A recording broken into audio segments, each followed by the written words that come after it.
Bhagyashree.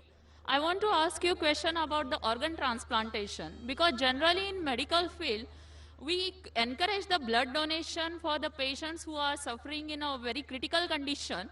But after the brain death, medical field encourages the organ donation like eye donation or liver donation, kidney donation. What is the Islam says about the organ donation? बहन ने सवाल पूछा है कि इस्लाम की राय क्या है organ donation के बारे में।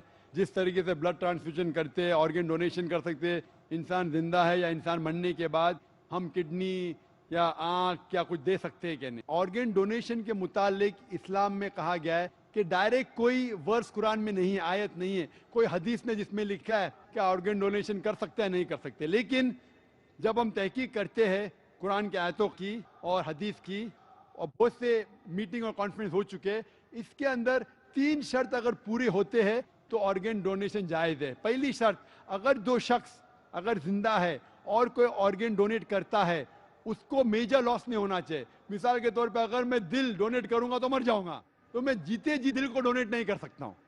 लेकिन आज की साइंस कहती है कि इंसान के पास 2 किडनी है, अगर वो एक किडनी किसी को डोनेट करता है फिर भी वो एक किडनी के जरिए जी सकता है। तो अगर मेरी वालदा की किडनी फेल हो चुकी है और मैं एक किडनी मेरी वालदा को देता हूं तो ये जायज़ है।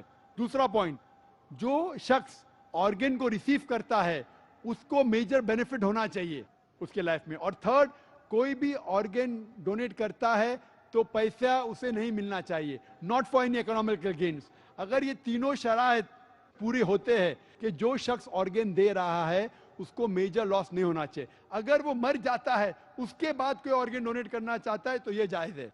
उसके बाद जो ऑर्गन रिसीव कर रहा है उसे मेजर बेनिफिट होना चाहिए उसके हेल्थ के अंदर। और थर्ड चीज, पैसे के लिए कोई भी ऑर्गन डोनेट नहीं करना चाहिए। अगर ये तीनों शराइत उतरते हैं तो ऑर्गन ट्रांसप्लांटेशन, ऑर्गन डोनेशन जायज़ है।